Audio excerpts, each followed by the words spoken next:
A Greek philosopher coined this phrase: the only thing that is constant is change. Dr. Henry Cloud said that all of us have to give up in order to move forward. What do you think? Hello and welcome. You're listening to Life with Libby Joy, a podcast to explore the journey of womanhood, our challenges, our successes, and experiences.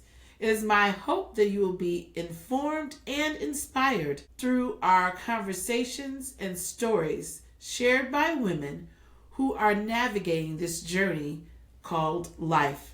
I'm your host, Libby Joy, and we are going to enjoy the journey of life together. Our main theme today is a part 2 of our session from last week, and we're talking about changes and endings of things. I mentioned last week I was reading a book by Dr. Henry Cloud, and it's called Necessary Endings. I told you also that I'm in the middle of a transition, and so this book was very helpful for me as I'm moving from one state to another. I'm changing jobs, I'm leaving friends, and it's just a hard thing. And so this book really did give me some encouraging words. Last week we talked about why endings are hard for most people, why we have challenges, and why we don't want to end things. I gave a list of about 10 things last week. I'll just review 5 that I thought were the key ones that I connected to. We are afraid of the unknown.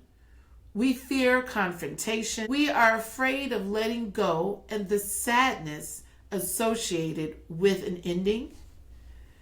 We have too many and too painful endings in our personal history, so we avoid another one. And the last one I'm going to say about why we don't like endings is we do not possess the skills to execute the endings.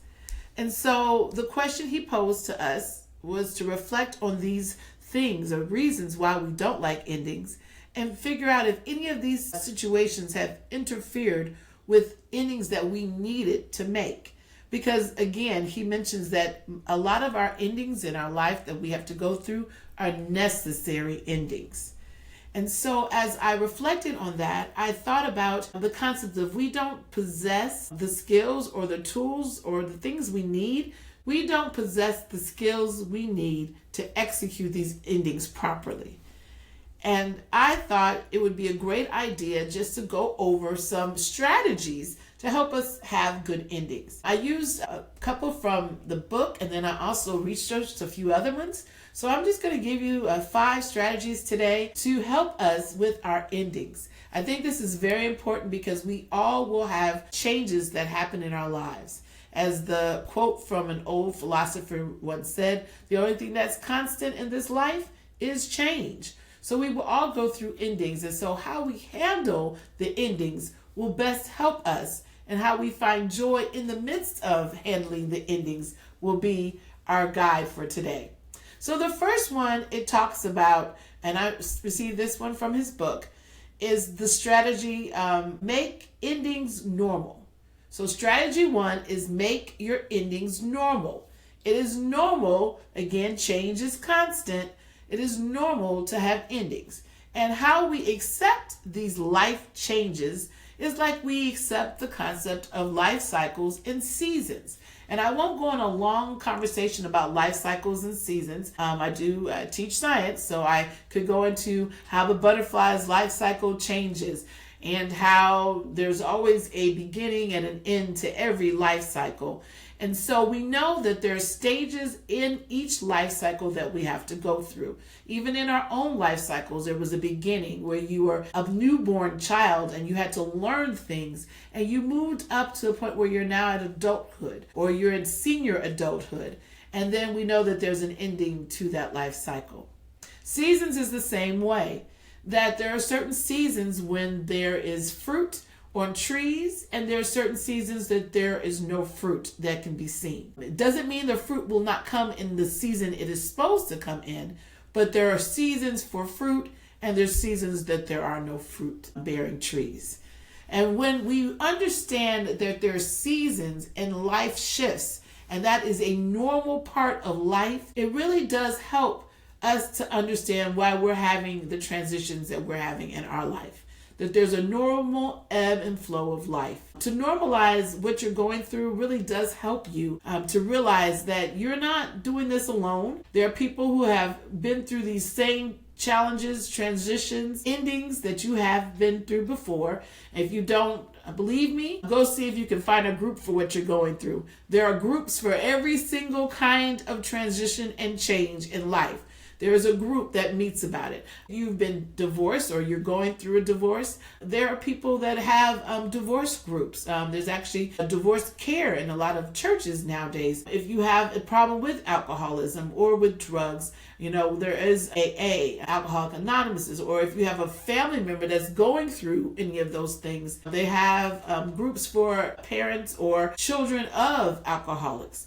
And so what I'm saying is when we start understanding that even in the midst of our challenges and our situations, there are others that are going through and experiencing these challenges as we've experienced these challenges. That it's normal, not the disease part of life, but it's normal to have situations that you're in need of some help and some guidance, the endings of things. And when you're trying to end something, it's good to know that there are other people who have also ended things in the way that you have as well. The second one was positive mindset. That's strategy number 2. And positive mindset is just maintaining a positive outlook, and it helps us as individuals understand that we have to embrace opportunities as growth rather than setback. One of the things we mentioned that we're fearful of is the unknown.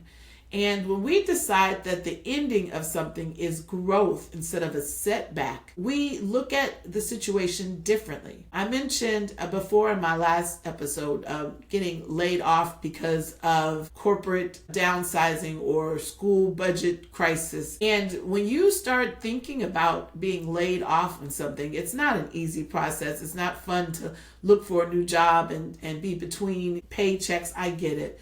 But when you start reframing your mindset to realize now you're able to go to a job that will be better for you, will have more opportunities for you to maybe increase or grow, new people you'll get to meet. When I had to be downsized, I was devastated. Really, she called me in at 2:58 and I had to get out of there by 3, but I had to take a couple hours to pack my room up.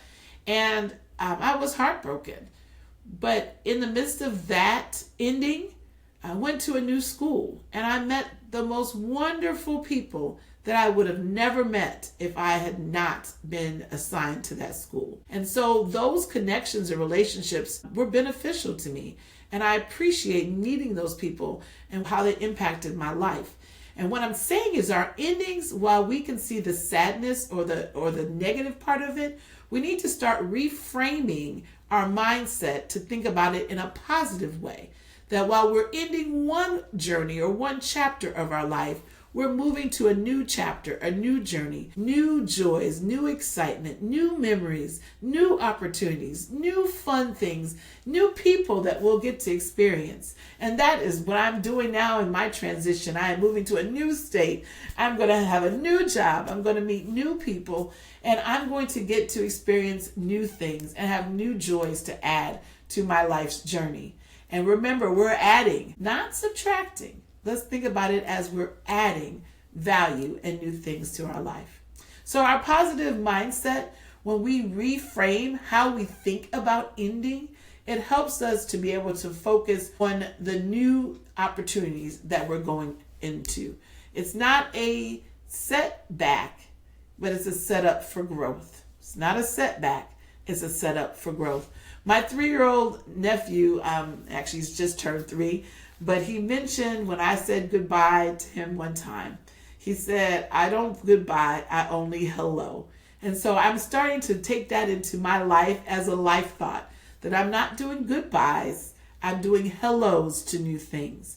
And so instead of goodbye, we're going to start saying hello to new opportunities. And that's just a thought for me from changing our mindset. And in our life, we will go through change. Again, it's constant, but we have to reframe our thinking about this change being a good opportunity for us and not a negative one. The strategy 3 that they gave to me was the planning and preparation. Now, this is one of my favorites because I love to plan. I have a calendar book. I'm ready to go. If you give me dates, I put it on there. I think planning is important. People who plan prosper. I think planning is a part of growth and development. And so part of what we can do with our transitions, with our endings, is plan for our future. I love to do this at the beginning of the year. I usually do a vision board. It's just a visual manifestation of what I would love to do in my life for the year. Well, in the midst of a change or transition, you can create a vision change board or vision transformation board of what life can look like in your new place.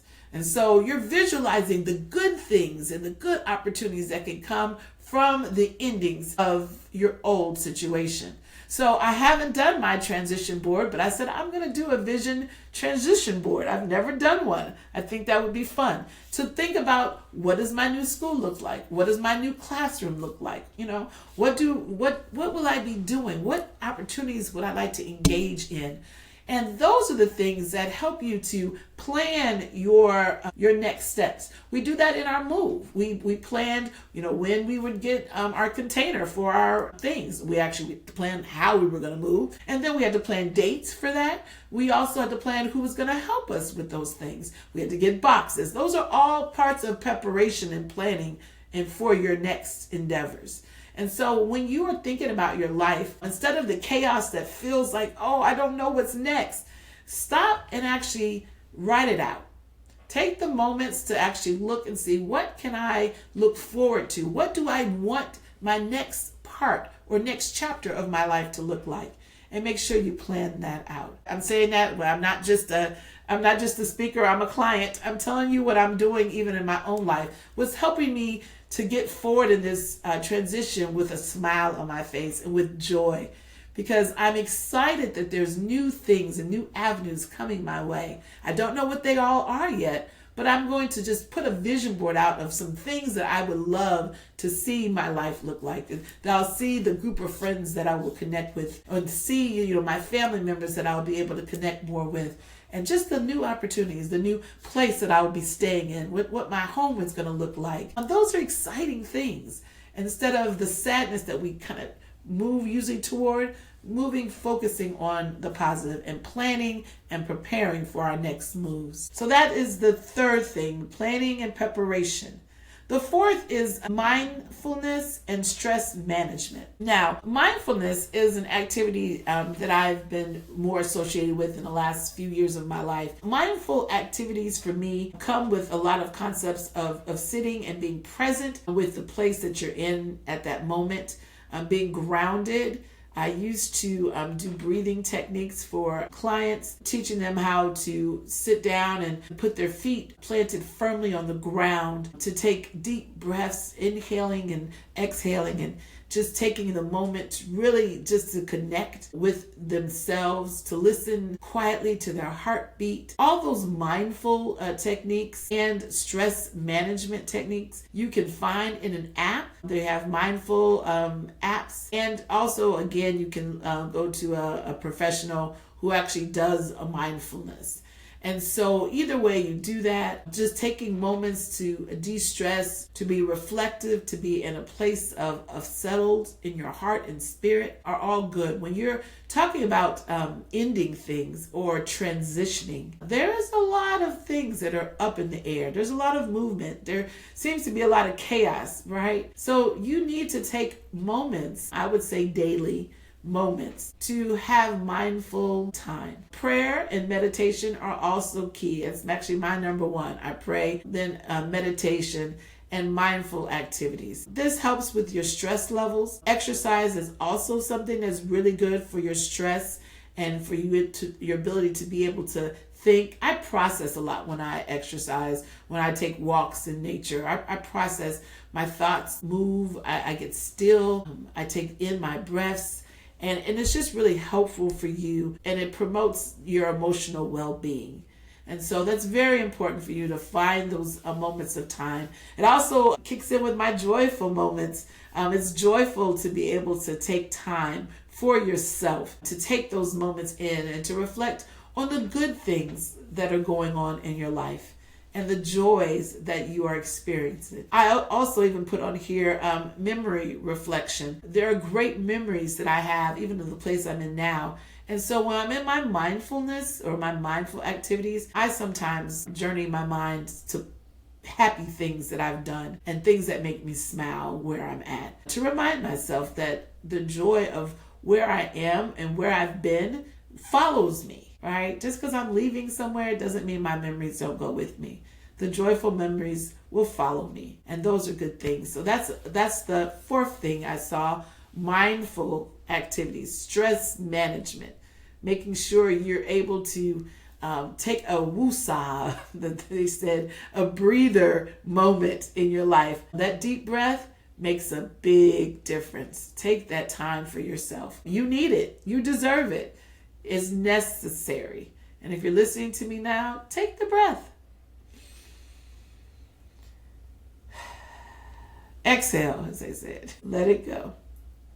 The last one is your strategy number 5 is seek support. People need to turn to your friends at this time, your family, your colleagues, for emotional and practical support during this transition. Your social network is important. You can find advice here. You can find connected stories. You can find encouragement from people who have done this before. It's important to be with your village, to make connections to people, to go through this. It's okay to tell friends that, this is hard for me, or if you're leaving someone, say, I don't want to leave you. I'm sad about that, but let's connect. I'm trying to connect with all of the people that I found most valuable to me in my time here.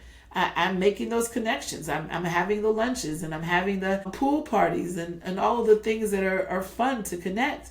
And those are good. That is a helpful way for you to be able to transition and make those necessary endings. I also put on here, seek a therapist. I'm big and healthy mental health professional.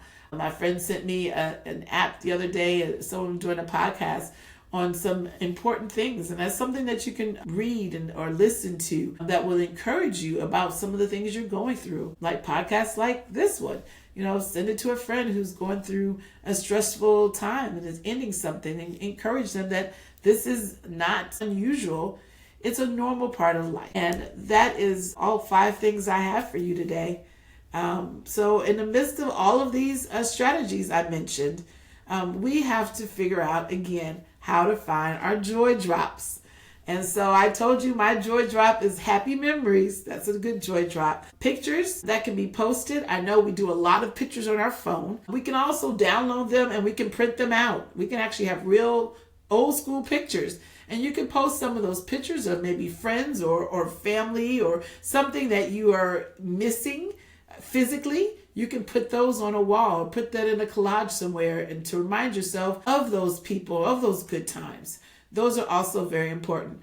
Journaling is also very, very helpful. Most people who go to any kind of therapist, they talk about journaling, but journaling is extremely helpful. I actually find it very helpful to not only write out how you're feeling about things, but also just to remind yourself of all the good things that you experience and also what you're looking forward to. And I told you about, make sure you, maybe you're making your vision boards, and all of those things can be joyful things for you in the midst of these transition times. So finding these things that bring you joy, drops of joy, is always good. So that's it for today. My takeaways for you. In the midst of this transition and these endings, they can be challenging, and I said painful and sometimes sad. We remember that there are things that we don't like about endings, like the fear of the unknown or where confrontation can happen. We sometimes really don't possess the skills that are necessary to execute these endings.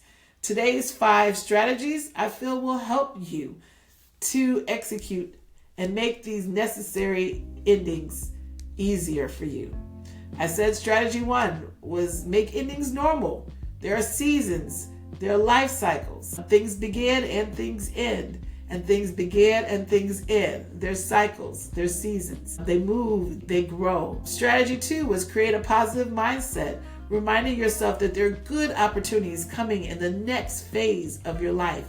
We're giving up something in order to gain, what did it say? To move forward. We have strategy 3, plan and prepare. That's where I said those vision boards come in, making those lists, talking about how we can get to that next level of wherever we're going, and make sure we're planning and we're preparing.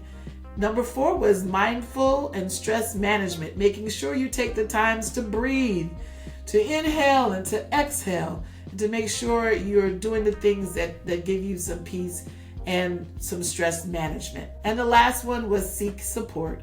Not only did I mention your friends and your family and your colleagues, but also you can look into mental health professionals that also help with transitions. Even good transitions. Let me just stop and say that good transitions are still transitions. So you may need some support even in a great transition just to help you to move forward. So that's it with this episode of Life with Libby Joy. I'm Libby Joy, and thanks for joining our conversation today about necessary endings. We are going to talk next week with a person, a professional, who understands the concepts of transitions and is also doing some great things about soul care and healing the soul that you will want to hear.